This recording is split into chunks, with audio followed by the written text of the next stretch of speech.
Alright, so been out here, we took out the seat mounts for the fishing seats. We just took out seat number 1. So we're making good progress. What are your thoughts on this endeavor? Let's keep going. Maybe we're on the side. It's filming right now. Alright, well, seat number 2 coming off. Wait. There we go. We numbered the seats. Look right there. We numbered the seats. 1, 2, 3, 4, 5, 6, 7. So I know exactly which ones went where. 4 screws. Take them out. Pull the speaker wires out. Got to feed them through the hole. And then these just lift right on out. Not much issue. Off they come. Out they go.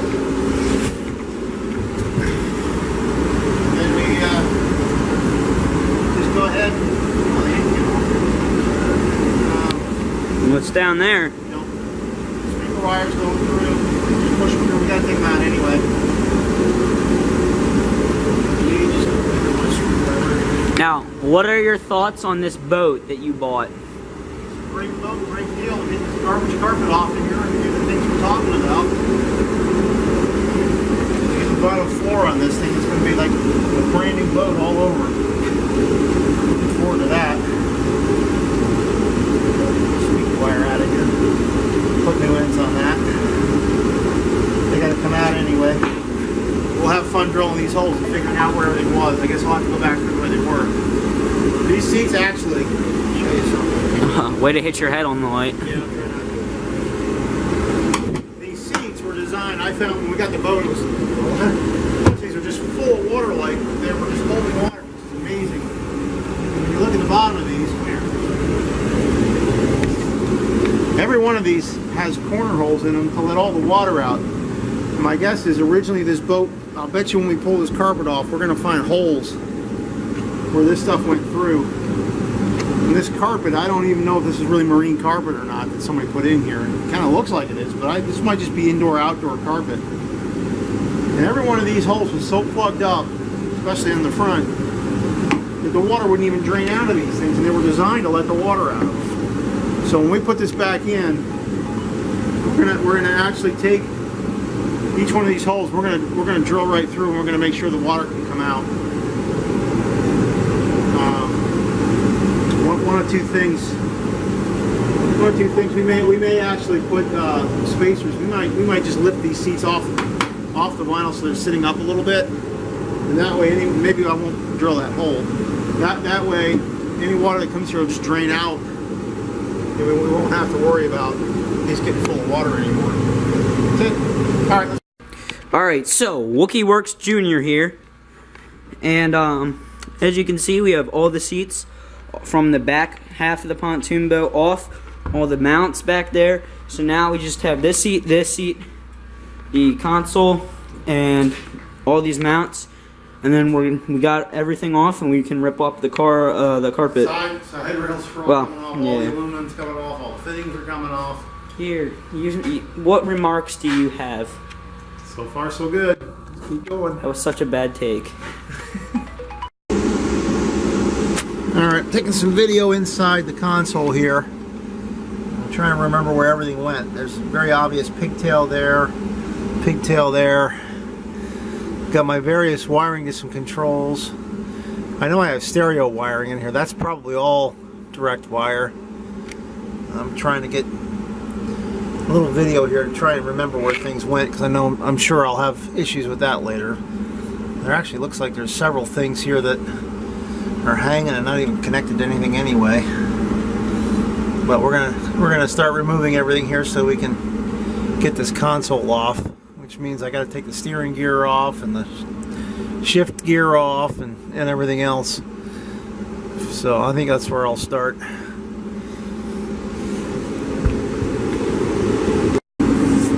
Alright, so squeeze the little tab, get the bead ring off, 4 screws. We're going to take it out and take the shift cables off, disconnect the wiring in the back. We're going to loosen this up. I've got the Teleflex already coming out.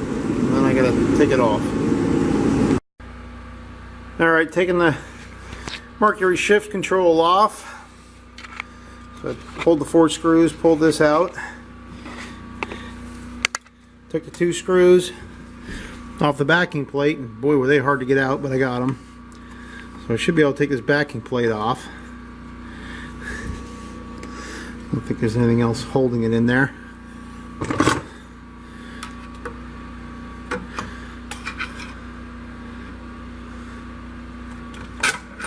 Okay, plate's off.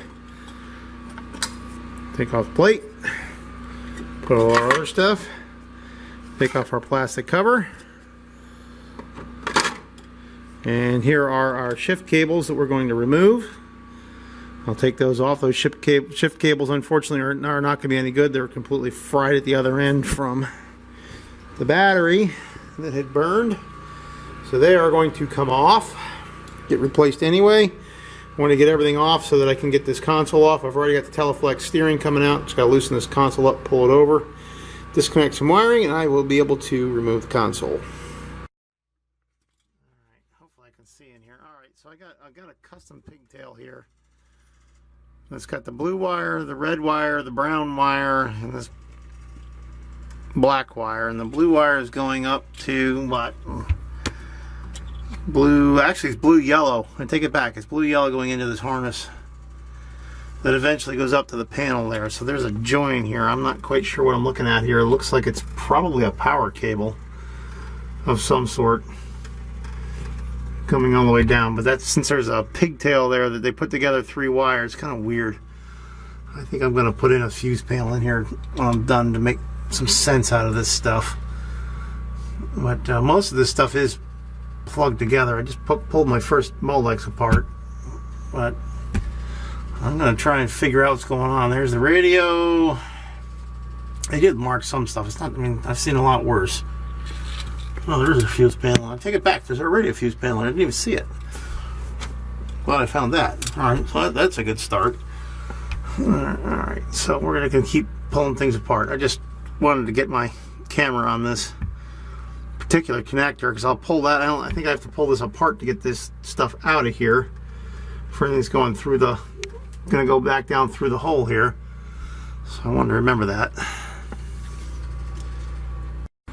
Alright, plug and play. We took everything off underneath, got the cables out, shift cables are out, steering cables out, bolts are off, everything's unplugged, wires fed back through. Surprisingly, this was only really held on by 2 bolts. The console is now out. We're going to carefully hand this down. Take out the, I gotta take off the mount for the fire extinguisher. We'll take this thing down and then we're ready to take off the sides, get the hardware off, and actually we can start to address any plywood issues that we have, and then we're ready to go from tear down to reconstruction. Huh? We made really good progress today. We made really good progress today. Alright, as you can see, I've been making really good progress here, getting all the sides off. The deck is almost cleaned off. There is an anchor light that goes up on top of the bimini. The wire runs through this channel, comes out this corner. You can see almost everything on this thing was plug and play, which was great. Just pulled it out. I didn't have to cut. I have not had to cut, other than the 1 ground wire for the fuel tank. I haven't had to cut any wires so far. In here, in that green bundle, is a black and gray wire that ties to the other anchor lights. I'm going to remove it right at that black and gray, just undo that connector, and then I should be able to take this last piece off. Alright, real quick update. So the gray wire is wire nutted to this gray wire. Actually, it looks like a black wire. It's hard to tell here. I'm going to flash that. Can't figure this out.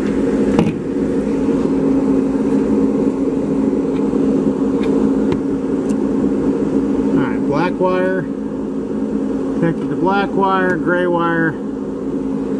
I guess that kind of looks like another gray wire. Just wire nutted on. So I'm going to take this wire nutter off. This is just a bullet connector. That should make that fairly...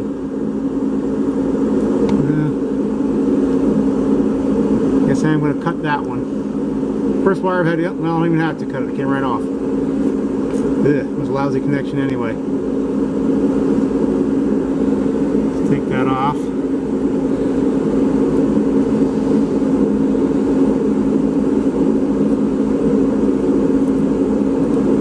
Jesus. Yeah, hard time. There we go. Got her. That could have stood to be reconnected anyway. I don't feel too bad about that. That was a lousy connection in there. Anyway, one of the few I had to cut. So we'll pull that wire out. And 1, 2, 3, 4, looks like 5, 6 bolts, and then this last piece comes off.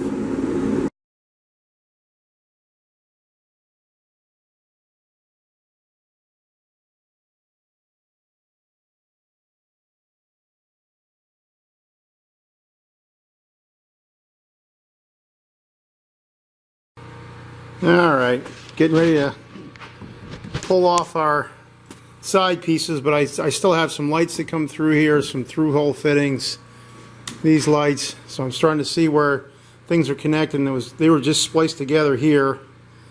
This splice actually was already broken and coming off, so this light wasn't even working anyway. But looks like it's the green-gray going to white and black to black, so I'm just going to go ahead and cut these off, since I have to anyway, and we'll do the same. I'll assume the other side is the same coloration. Looking under here, I'll find out where these black and white wires go and see what I need to do to remove the wiring. Hopefully I can leave as much on here as I can. I don't think these lights are actually bolted through the hull. I think by looking at them that they're just bolted to the aluminum, but I'll find that out when I go to pull this off. I know that this is only, well, I'll find out whether that's bolted to all the way into the wood or not. It might be, in which case I will have to take it off. All right, a couple more wires we're gonna have to cut here. I've got the brown wires coming up, which is the feed coming in to each of the black and whites on the Super Sport lights. I'm afraid I'm going to have to cut those. Not much choice. They're all four tied together right here. I think I'm going to have to cut the brown wire. I'm going to cut each of the black and whites. We'll have to patch them later. Everything comes over to this brown feed, which was on this connector. That went in, and I know where that went. Alright, the deck is clear. It's time to start taking this carpet off and see what kind of work we have ahead of us. This wood is very wet, mainly because somebody put they put regular type indoor outdoor carpet on it that did not allow water to seep through it. Yeah, come through or evaporate back out, so it just held water. Looks to me like at least it was just probably just stapled on. I don't see any glue. They didn't even glue it down, which I guess that's good. You can see here's the old carpet. They just went around, never took everything off. So we're going to go ahead and we're going to get this off. I think most of this wood's in pretty good shape. There are definitely, Andrew, try and keep this together because I want the coloration I'm going to use as a pattern later about where things were. So don't just totally destroy it. You may have to get some. Give me a putty knife. I think maybe a putty knife. They may have actually edge glued this thing because this is on there pretty good. So I think we got some edge glue we're dealing with, from what I can see. Yeah, if you give me a putty knife and a mallet. But you can see that there's definitely some spots. Every one of the through fittings here, I think I'm gonna be buying some of those. We're gonna probably replace these. But you can definitely see there was laminate missing. Even at the time they put this carpet down, it was missing. So we're gonna laminate. Since most of this is good, we're actually gonna laminate another 1/4 inch piece on top of this after it dries out. Make a good flat surface for our vinyl, and it'll strengthen and stiffen the deck back up. I'm not really worried about the integrity. Most of this plywood is really in, especially if you look from underneath, it's really in good shape. So I really don't want to get into replacing things I don't need to. Ugh. Unless you pull This is it why off. I think maybe I better see what some of these look like. We may be at least refastening this thing. Alright, so we're going to start peeling it off. When it's done, I'll take more pictures. Wookie Works Jr. here. As you can see, we have the carpet completely pulled off. They did not edge glue it. They just put a lot of staples around the edge, but that was the only spot it was stapled down. And then there was a line of tape going down at the junction between the two pieces of carpet. You can see where it was. So other than the staples, no problems taking the carpet off. It is all rolled up over there. And do you have any remarks to make? Yeah, we can see where all things have been delaminated before they even put the carpet on. I noticed that before. As you can see, this top layer is questionable. So what we're going to do is, I think I might just, it's so bad, I might be able to just, no, I won't be able to take all of it off. So what we're going to do is anything that's loose and bad, we're going to dig out of here, put this delamination back to where it is good, and then we're going to fill it, and then we're going to take another layer and epoxy it top, so basically recreate the plywood. The bottom layers are all, everything other than this very top layer here is good. I mean, this is 3/4 plywood, and you know, at least 5/8 of it's still really good. So we're gonna, this is $75 a sheet if I wanted to try to replace it.